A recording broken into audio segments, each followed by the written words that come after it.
Supreme কোর্টের পরিষ্কার রায় হয়েছে যে এসআইআর এর নাম থাকা বা না থাকার সঙ্গে নাগরিকত্বের কোনো সম্পর্ক নেই।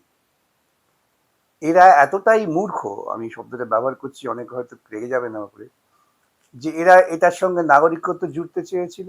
নতুন সরকারের কথা ছিল যে ক্ষমতা এলে আইনের শাসন নিয়ে আসবে, কিন্তু আমরা দেখছি ক্ষমতার পর যেটা হলো সেটা হচ্ছে ইউপির শাসন, বুলডোজার এবং এনকাউন্টার। এই বিষয়টাকে আপনি কিভাবে দেখছেন? দেখুন, এটা তো বোঝা উচিত, বিজেপি হচ্ছে আরএসএস পরিচালিত একটি সংগঠন। তাদের কাছে আইনের শাসন হচ্ছে প্রকৃতপক্ষে সংবিধানকে মান্যতা না দেওয়া, সংবিধান বিরোধী কাজকর্ম করা, এবং ওদের লক্ষ্যই হচ্ছে সংবিধানটাকে বাতিল করা। সুতরাং ওদের আইনের শাসনটা আপনাকে ভাবতে হবে ওদের রাজনৈতিক এবং দার্শনিক দৃষ্টিকোণ থেকে, যার মূল কথাই হচ্ছে ব্রাহ্মণ্যবাদী কালচার। সমস্ত দেশ, সম্পদ, সবকিছু উচ্চবর্ণের লোকেদের জন্য কাজে লাগবে। সময়ের পরিবর্তনে এখনো ব্রাহ্মণ্যবাদের বিষয়টা শুধুমাত্র ওই বিষ্ণুর মুখ থেকে আর ব্রহ্মার পা থেকে দাঁড়ায়নি, এখন দাঁড়িয়েছে পুঁজিপতি। যারা ধন বৃদ্ধি করছেন তারা হচ্ছে ওদের একমাত্র আদর্শ, তাদের স্বার্থে সব কাজ করবে, সেটাই ওদের কাছে আইন। তাই মোদী ক্ষমতা আসার পর যে পরিমাণ ধনবৃদ্ধি আদানি আম্বানির হয়েছে, তা বিশ্বের ধনপতিদের কাছে একটা বিস্ময়কর ব্যাপার দাঁড়িয়েছে। সেটা হলো কি করে? সেটা হলো সাধারণ ভারতবাসীর বুকের ওপর পা রেখে তাদের নিংড়ে তাদের ধন সম্পদটা সেখানে স্থানান্তরিত হয়েছে। সেই জন্য ওদের আইনের শাসনটা আমার চোখে হচ্ছে যে আইন পুঁজিপতিদের লালন পালন করবে সেই তাকেই কার্যকর করো। গরিব মানুষের কি হলে ভাবার দরকার নেই। তৃণমূল দলটার জন্ম দিয়েছে আরএসএস। পশ্চিমবঙ্গের মাটিতে ওই সময়ে বিজেপি সরাসরি রাজনীতি করার মতো তাদের অবস্থান ছিল না। একটা শিখণ্ডী খাড়া করে মমতাকে সামনে রেখে তারা এই বামপন্থী মনস্কতাকে ধীরে ধীরে ভেঙেছে, প্রচার মাধ্যম, টাকা, সবকিছু দিয়ে। এবং এরা জেতার পর যখন জমিটা তৈরি হয়ে গেছে, বিজেপি সরাসরি ক্ষমতায় চলে এসছে। আমি কথাও বলেছিলাম, আপনি বললেন সোশ্যাল মিডিয়াতে, যে মুখোশটা সরে গেছে, এখন লড়াইটা মুখোমুখি। সরাসরি বামপন্থা বনাম দক্ষিণ পন্থা, এর সংঘর্ষের ভিত্তিভূমি পশ্চিমবঙ্গ থেকে আবার নতুন করে যাত্রা শুরু করলো। যাবে স্যার, আর একটা বিষয় আপনাকে বলি, সম্পূর্ণ আলাদা একটা বিষয়, যেটা হলো যে এই যে আপনি যে স্টে অর্ডার গুলো নিয়ে আসছেন, বিশেষ করে বস্তি উচ্ছেদ, হকার উচ্ছেদ, এই সবগুলো নিয়ে, এটা আপনি নিশ্চয়ই জানেন যে আপনাদের বা আপনার বা সিপিএম পার্টির সবচাইতে কিন্তু এরাই বেশি বিরোধিতা করেছে গত যদি ভোটে। তো আপনার খারাপ লাগে না যে তার হয়ে আপনি লড়াই আবার করছেন? একদমই না। আমি দেখুন, মানুষ অসহায় মানুষ, তার কাছে একটা প্রলোভন দেখালেন, তাদের বোঝানো হয়েছে যে প্রচার মাধ্যম বললাম, আরএসএস লোক দিয়ে পয়সা দিয়ে তারা দেখবেন চায়ের দোকানে গিয়ে আড্ডা মারছেন, বলছেন। এটা তো আমি নিজে প্রত্যক্ষ করেছি, প্রচার করতে আমি ফিল করেছি। একসঙ্গে প্রচার হয়েছে, যেহেতু ধরুন এই ধর্মীয় মৌলবাদের বিরুদ্ধে আমি কথা বলি, ইমাম ভাতার বিরুদ্ধে মামলা করেছি, আকলেককে পিটিয়ে মেরেছে, তার প্রতিবাদে আমরা ধর্মতলায় একটা কর্মসূচি করেছি যে গোমাংস খেলে কিছু যায় আসে না। উভয়ই কিন্তু একসঙ্গে গিয়ে আমাদের বিরুদ্ধে প্রচার করছে, সেখানে ওদের বড় ঐক্য। তা এটা মানুষ বুঝতে সময় নেবে, কিন্তু মানুষ বুঝে যাবে, যখন বুঝে যাবে তখন তাকে রোকা মুশকিল। এই যে ধরুন গরিব মানুষগুলো, তারা যারা আজকে উচ্ছেদ হলেন, গৃহহীন হলেন, জীবিকাচ্যুত হলেন, তার শতকরা 90% দরিদ্র হিন্দু। আজকে তারা বুঝতে পারছে না হিন্দু ফিন্দু কিছু না, আসল লড়াইটা হচ্ছে ধনবাদ, ধনবাদী শক্তি বললাম, নিপরিত শক্তি। মানুষ এটা ফিল করছে অভিজ্ঞতার মধ্যে।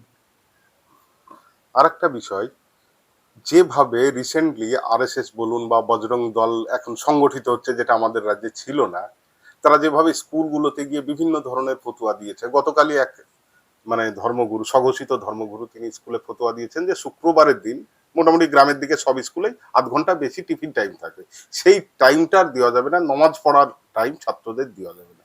তো এগুলো তো গ্রামের দিকে সামাজিক খুব ক্ষতি করছে, ক্ষতি করছে। ওরা মানুষের, ওই যে বললাম, দেশটা বিভাজন তৈরি করছে। ভারতবর্ষ বিভাজিত হয়েছিল যখন ইংরেজ সাম্রাজ্যবাদ বুঝতে পারছে যে তাদের ঘটি বাটি চাটি নিয়ে চলে যেতে হবে, আমি শব্দটা ব্যবহার করছি, তখন তারা মদত দিয়েছিল, দুটো রাজনৈতিক দলের জন্ম দিয়েছিল, একটা হচ্ছে আরএসএস, একটা মুসলিম লীগ। মুসলিম লীগের নেতৃত্বে ছিলেন মোহাম্মদ আলী জিন্নাহ, যিনি একজন উচ্চশিক্ষিত মানুষ, বম্বে হাইকোর্টের নামকরা একজন লয়ার ছিলেন, এবং যে ব্যক্তি জীবনে ইসলামে কিচ্ছু মান্য করতেন না। তিনি হলেন মুসলিম লীগের নেতা, বুঝুন। আর এদিকে আরএসএস এর নেতারা, তারা হিন্দু হিন্দু করলেন, হিন্দু মুসলমান দাঙ্গা বাঁধানো হলো। সাম্রাজ্যবাদী এই কৌশলে ভারতবর্ষের অধিকাংশ মানুষ তো বিপথে পরিচালিত হয়েছে, তাই দেশটা ভাগ হয়েছে সেজন্যই। একটা দিক তো ইসলাম হয়ে গেছে, তারা এখন হাড়ে হাড়ে টের পাচ্ছেন যে রাষ্ট্র কখনো ধর্মের ভিত্তিক চলতে পারে না। এদিকে ওদের হিন্দু রাষ্ট্রের চিন্তাটা ব্যক্ত হয়ে গিয়েছিল, ভারতবর্ষ সংবিধান সভায় ব্যাপক আলোচনার মধ্যে দিয়ে হিন্দু রাষ্ট্রের তত্ত্ব খারিজ করে দিয়েছিল। সেদিন থেকে ওর বৌদের বুকে ব্যথা, তাই ওরা যাত্রা শুরু করলো মহাত্মা গান্ধীকে খুন করে। মহাত্মা গান্ধী তো আমার মতো নাস্তিক ছিলেন না, মহাত্মা গান্ধী তো ইসলামপন্থী ছিলেন না, কট্টর হিন্দু ছিলেন। কিন্তু তিনি ব্যক্তিগত জীবনে হিন্দু ধর্ম আচরণ করলে সমাজ জীবনে তিনি তার হিন্দু ধর্মকে মৌলবাদী চিন্তায় নিয়ে যাননি, যে আমি শ্রেষ্ঠ তুমি ইতর, এই চিন্তার দিকে যাননি, তাই ওকে খুন করেছে। এবং যিনি খুন করেছেন তিনি তার পরবর্তীকালে আত্মজীবনীতে বলেছেন, আমি মহাত্মা গান্ধীকে খুন করেছি এই জন্যেই যে মহাত্মা গান্ধী উচ্চ বর্ণের ব্রাহ্মণের সঙ্গে দলিতদের এক করে দিচ্ছিল, তাদের তিনি রাজনীতির ময়দানে উঠিয়ে নিয়ে আসছিলেন। তাহলে বুঝুন, হিন্দুদের মধ্যেই উচ্চবর্ণ আর দলিতের বিরোধ। সুতরাং লড়াইটা হচ্ছে মূলত নিপীড়িত মানুষ বনাম সুবিধাভোগী শ্রেণী। আজকে আরএসএস সেই কাজটা করার চেষ্টা করছে ধারাবাহিকভাবে। তারা চাইছে মানুষের মধ্যে ঐক্যটা বিনষ্ট হোক। মানুষের মধ্যে ঐক্য বিনষ্ট হলে পুঁজিপতিদের শোষণ করতে সুবিধা হয়। কারখানার লড়াইয়ে ঐক্যবদ্ধ লড়াই হবে না, সেখানেও ধর্মের বিভাজন হবে। এই পরিকল্পনাটাই, সেই জন্য গ্রামে গ্রামে ওইসব ওরা বলছে। যারা বলছে তাদের যদি আপনি দেখে বলেন, ভাই এটা কেন বলছো, কি করে বলছো, তোমার অসুবিধে কি, বলতে পারেন।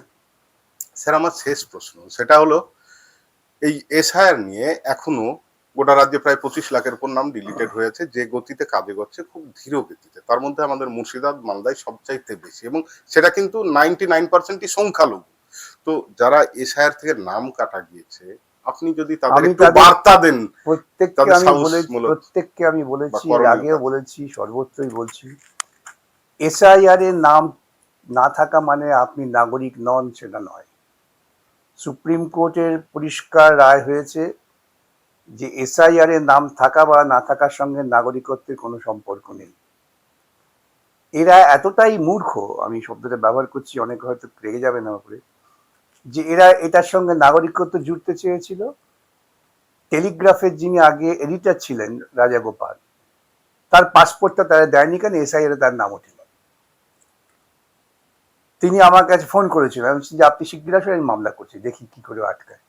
তো যাই হোক, মামলা করতে হয়নি, কেন তিনি একজন পরিচিত এডিটর, একটা সর্বভারতীয় পত্রিকা ছিলেন। গোটা দেশে এখন রেশন বন্ধ করে দিচ্ছে, বলছি গোটা দেশে হই হই হয়েছে, তারপর তার পাসপোর্টটা দিয়েছে। যদি এসআইআর এর নাম থাকা না থাকার জন্য রেশন ইত্যাদি বন্ধ করে, সেই সব আপনি আসুন আমাদের কাছে, আমরা ঘাট ধরে আদায় করে দেবো। ভারতবর্ষের সংবিধানটার গুরুত্ব বুঝতে হবে। মুর্শিদাবাদ, মালদা, এই সমস্ত সংখ্যালঘু প্রধান এলাকায় এই অশান্তিগুলো বাড়ছে। শুধুমাত্র সংখ্যালঘু না, নিম্ন স্তরের দরিদ্র হিন্দুরাও বঞ্চিত হচ্ছে।